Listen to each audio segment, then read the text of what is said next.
2. jūnijā 11. Ādažu bāzē ar svinīgu ceremoniju sākās NATO reaģēšanas spēkiem deleģētās Baltijas valstu bruņoto spēku kopējās vienības Baltijas bataljona mācības Baltika Eagle 2009, kas līdz 17. jūnijam notiks Latvijā Ādažu poligonā. Mācību atklāšanas ceremonijā piedalījās Nacionālo bruņoto spēku komandieris ģenerālmajors Juris Maklakovs, 3 Baltijas valsts sauszemes spēku vadība un Dānijas bruņoto spēku padomnieku un mācību grupas personāls. Shoulder, arms, head, heels.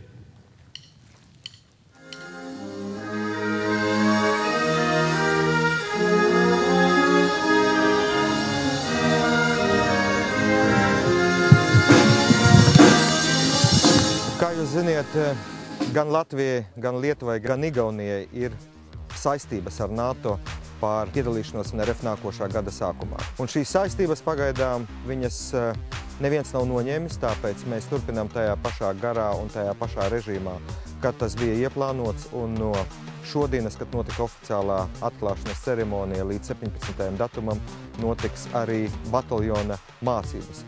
Nozīme ir ļoti liela, jo, kā jūs ziniet, vienība var strādāt starptautiskās operācijas vai kaut kādā citā svešā vidē, ja viņa ir saliedēta. Un tas ir galvenais līdz šim.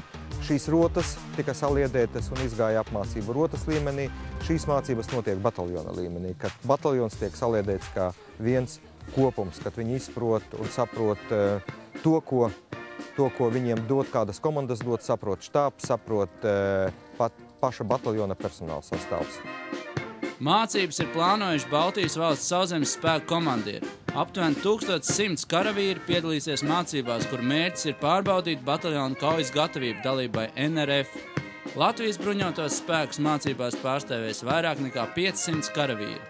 Mācībās tiks iesaistīts aptuveni 200 tehnikas vienības, tostarp 40 bruņu transportieri.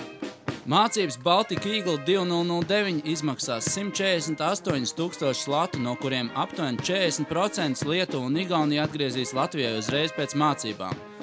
Jāpiebilst, ka atlikusī summa nonāks pie Latvijas uzņēmējiem, tādējādi sildot valsts ekonomiku.